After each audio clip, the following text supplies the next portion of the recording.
Assalamualaikum warahmatullahi wabarakatuh. Perkenalkan, saya Metarianti dengan NPM 251031014. Di sini saya akan menjelaskan mengenai proposal penelitian yang sudah saya buat. Proposal yang sudah saya buat itu judulnya yaitu pengaruh kualitas audit terhadap ketepatan waktu pelaporan keuangan. Eh, yang pertama itu ada latar belakang. Latar belakangnya yaitu pelaporan keuangan yang tepat waktu merupakan salah satu aspek penting dalam pengelolaan keuangan perusahaan. Keuangan yang dilaporkan secara tepat waktu dapat memberikan informasi yang akurat dan relevan kepada para pemangku kepentingan, seperti investor, kreditor, dan pihak berkepentingan lainnya. Salah satu faktor yang dapat mempengaruhi ketepatan waktu pelaporan keuangan adalah kualitas audit. Nah, kualitas audit ini dapat memastikan bahwa laporan keuangan itu disusun sesuai dengan standar akuntansi yang berlaku dan mencerminkan kondisi keuangan perusahaan dengan akurat. Kualitas audit yang baik juga dapat meningkatkan kepercayaan para pemangku kepentingan terhadap laporan keuangan yang disajikan.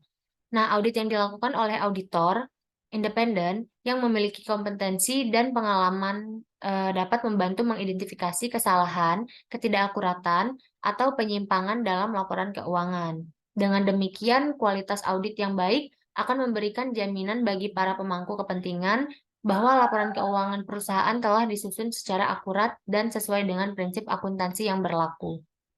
Selanjutnya rumusan masalah pada penelitian ini itu yang pertama adalah apakah kualitas audit yang lebih tinggi berhubungan dengan tingkat ketepatan waktu pelaporan keuangan yang lebih tinggi? Dan yang kedua, apakah keterlambatan pelaporan keuangan berpengaruh terhadap kualitas audit?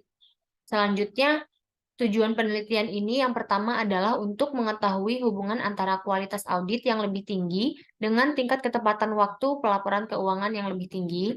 Dan yang kedua, untuk mengetahui pengaruh antara keterlambatan pelaporan keuangan dengan kualitas audit. Selanjutnya pada penelitian ini manfaatnya adalah ada manfaat teoritis dan manfaat praktis. Manfaat teoritis ini diharapkan penelitian ini itu bisa menambah pemahaman dan literatur akuntansi tentang hubungan antara kualitas audit dengan ketepatan waktu pelaporan keuangan. Dan manfaat praktisnya bagi penulis diharapkan penelitian ini bisa menambah wawasan dan pengetahuan penulis tentang kualitas audit dan ketepatan waktu pelaporan keuangan. Bagi universitas, diharapkan penelitian ini bisa meningkatkan kualitas dan reputasi universitas dalam bidang penelitian dan pengembangan ilmu pengetahuan, khususnya di bidang akuntansi dan laporan keuangan. Dan yang bagi perusahaan, diharapkan penelitian ini bisa memperbaiki kualitas audit dan ketepatan waktu pelaporan keuangan perusahaan, sehingga mengurangi resiko kesalahan serta keterlambatan dalam pelaporan keuangan. Selanjutnya masuk ke bab 2, yaitu tinjauan pustaka. Yang pertama ada kajian teori. Kajian teori di sini menggunakan dua teori, yaitu teori keagenan dan teori kepatuhan.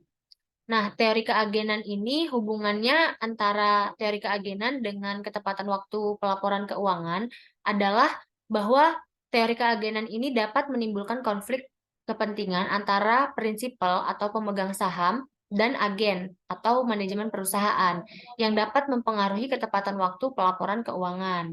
Nah, manajemen perusahaan mungkin memiliki insentif untuk memperpanjang waktu pelaporan keuangan agar memiliki lebih banyak waktu untuk memanipulasi laporan keuangan atau menyembunyikan informasi yang tidak menguntungkan.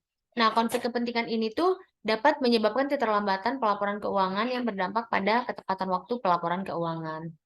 Dan yang kedua itu teori kepatuhan.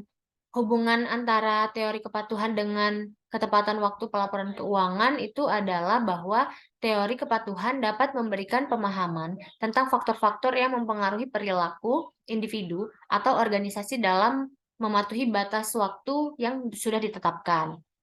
Selanjutnya ada definisi laporan keuangan. Itu menurut PSAK nomor 1 adalah tentang penyajian laporan keuangan menyatakan laporan keuangan berisikan posisi keuangan yang disajikan secara terstruktur. Laporan keuangan itu memberikan gambaran yang jelas dan sistematis tentang posisi keuangan, kinerja keuangan, serta arus kas dari entitas tersebut. Selanjutnya, definisi ketepatan waktu pelaporan keuangan. Ketepatan waktu penyampaian laporan keuangan adalah rentang waktu mengumumkan laporan keuangan tahunan yang telah diaudit kepada publik sejak tanggal tutup buku perusahaan sampai penyerahan ke Bapepam LK. Untuk mencapai ketepatan waktu pelaporan keuangan, itu entitas perlu memiliki proses dan sistem yang efisien, serta kedisiplinan dalam mengumpulkan, mencatat, dan memeriksa data keuangan. Yang selanjutnya definisi kualitas audit. Secara umum, kualitas audit ini mencerminkan sejauh mana auditor itu telah mematuhi standar audit yang sudah berlaku, menjalankan tugas audit dengan kompetensi, objektivitas, dan independensi, serta menyediakan hasil audit yang akurat, relevan, dan dapat diandalkan. Eh, Selanjutnya ada penelitian terdahulu. Penelitian terdahulu yang pertama itu judul penelitinya adalah The Relation Between Auditing and Accounting Timelines in Swedish Private Firms. Hasil penelitian ini itu menemukan bahwa perusahaan yang diaudit jika dibandingkan dengan perusahaan yang tidak diaudit, secara signifikan itu kurang tepat waktu. Selain itu, profitabilitas yang lebih besar dikaitkan dengan ketepatan waktu, tetapi hanya untuk perusahaan yang sudah diaudit. Terus penelitian yang kedua itu ada tentang ada judulnya pengaruh kualitas audit, karakteristik komite audit, dan kepemilikan institusional terhadap timelines laporan keuangan. Hasil dari penelitian ini itu menunjukkan bahwa kualitas auditor berpengaruh terhadap timelines laporan keuangan, sedangkan ukuran komite audit, frekuensi pertemuan komite audit, dan kepemilikan institusional tidak berpengaruh terhadap timelines laporan keuangan. Selanjutnya, hipotesis penelitian yang pertama tentang hubungan antara kualitas audit yang lebih tinggi dan tingkat ketepatan waktu pelaporan keuangan yang lebih tinggi. Nah, hipotesis ini tuh menyiratkan bahwa semakin tinggi kualitas audit yang dilakukan oleh auditor independen, maka semakin tinggi pula tingkat ketepatan waktu pelaporan keuangan perusahaan. Dengan kata lain, perusahaan yang menjalani audit dengan kualitas yang lebih baik cenderung melaporkan keuangan mereka itu lebih tepat waktu. Jadi, hipotesis pertama ini terdapat hubungan positif antara kualitas audit yang lebih tinggi dan tingkat ketepatan waktu pelaporan keuangan yang lebih tinggi pada perusahaan. Selanjutnya, hipotesis yang kedua itu tentang pengaruh antara keterlambatan pelaporan keuangan terhadap kualitas audit. Eh, Ketika pelaporan keuangan itu mengalami keterlambatan, auditor itu mungkin menghadapi batasan waktu yang lebih ketat untuk menyelesaikan audit tersebut. Nah, auditor yang mengalami tekanan untuk menyelesaikan audit dalam waktu yang terbatas, yang dapat mengurangi waktu yang tersedia untuk melakukan pemeriksaan dan pendalaman secara menyeluruh. Keterlambatan pelaporan keuangan itu dapat mengindikasi adanya ketidakpastian atau perubahan dalam kondisi perusahaan dan dapat menyebabkan auditor tersebut mengalami resiko informasi yang tidak lengkap dan tidak akurat. Nah, ketidakpastian tadi itu dapat meningkatkan kompleksitas dan kesulitan dalam audit yang dapat berdampak negatif pada kualitas audit. Jadi, hipotesis kedua ini, keterlambatan pelaporan keuangan berpengaruh negatif terhadap kualitas audit. Selanjutnya masuk ke bab 3 tentang metodologi penelitian. Yang pertama itu jenis dan sumber data yang digunakan dalam penelitian itu ada data kuantitatif dengan menggunakan analisis statistik deskriptif. Nah, data yang diperoleh itu melalui database yang berisi data dan laporan tahunan perusahaan. Selanjutnya populasi dalam penelitian ini tuh merupakan perusahaan manufaktur subsektor makanan dan minuman yang terdaftar di Bursa Efek Indonesia selama periode tahun 2019 sampai 2021. Selanjutnya, sampel penelitian ini dapat diambil dengan menggunakan teknik purpose sampling atau stratified random sampling yang mempertimbangkan karakteristik perusahaan seperti ukuran pertumbuhan dan kinerja keuangan. Selanjutnya, metode pengumpulan data. Pada penelitian ini menggunakan yaitu mengumpulkan sampel yang representatif, mengumpulkan database yang berisi data dan laporan tahunan atau dokumen-dokumen lain yang berkaitan dengan data pelaporan keuangan, pelaporan perusahaan. Selanjutnya, definisi operasional variabel. Yang pertama itu ada variabel dependen atau variabel terikat. Dalam penelitian ini tuh adalah ketepatan waktu pelaporan keuangan. Nah,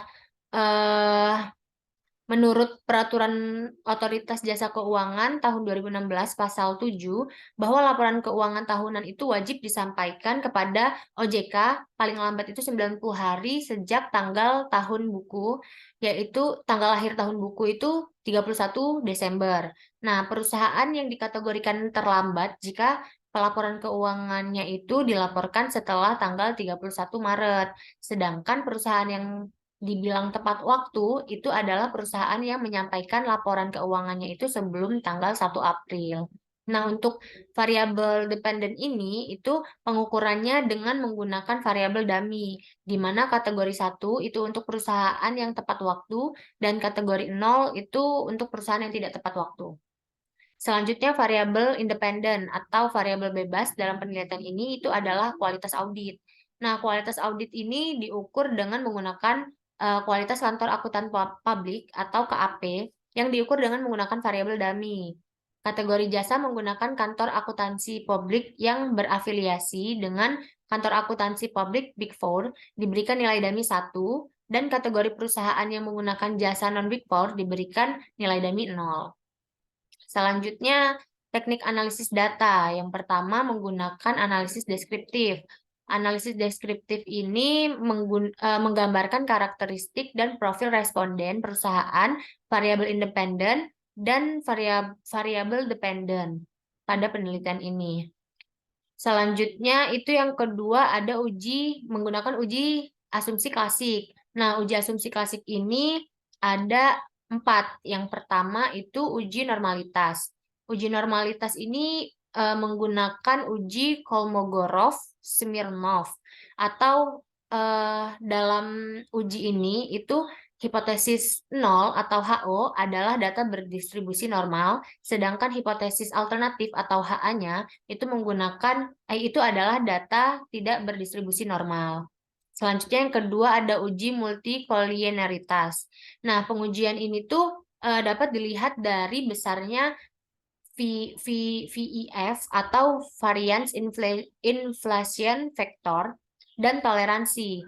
Nah, nilai cutoff yang biasa digunakan untuk menunjukkan adanya multikolinearitas ini itu adalah nilai toleransi lebih dari sama dengan 0,01 atau sama dengan VIF kurang dari sama dengan 10. Dan yang ketiga itu ada uji autokorelasi. Nah, uji ini tuh dilakukan dengan uji Durbin-Watson, yaitu membandingkan antara nilai Durbin-Watson hitung dengan nilai Durbin-Watson tabel, yaitu batas atas dan batas bawah. Dan yang terakhir itu ada uji heterokedastisitas. Menurut Ghazali tahun 2012, uji heterokedastisitas ini memiliki tujuan menguji apakah dalam model regresi ini terjadi ketidaksamaan varian dan residual satu pengamatan ke pengamatan yang lain. Jika varian dan residual satu pengamatan ke pengamatan yang lain itu tetap, maka disebut hemoskedastisitas, dan jika berbeda disebut heterokedastisitas. Dan teknik analisis data yang selanjutnya itu menggunakan analisis regresi linier. Yang variabel digunakan dalam model regresi linier ini diformulasikan sebagai Y sama dengan A ditambah beta X. Keterangannya itu X itu variabel bebas, A itu konstanta, B itu koefisien regresi, dan Y-nya itu variabel terikat. Nah, selanjutnya itu pengujian hipotesisnya. Pengujian hipotesisnya ini menggunakan 2 cara, yaitu uji F dan uji T. Uji F ini apabila hasil signifikan lebih besar dari 0,05, maka variabel independen secara bersama-sama tidak berpengaruh terhadap variabel dependen. Tapi apabila hasil signifikan lebih kecil daripada T-tabel, maka hipotesis alternatif satunya tidak terdukung, artinya tidak berpengaruh. Dan selanjutnya yang terakhir itu uji T. Uji T ini jika T hitung kurang dari T tabel, maka HA1 tidak terdukung, artinya tidak berpengaruh. Dan apabila jika T hitung lebih besar daripada T tabel, maka HA1 terdukung, artinya berpengaruh. Baik, mungkin itu saja yang bisa saya sampaikan mengenai proposal penelitian saya. Apabila ada salah kata saya minta maaf.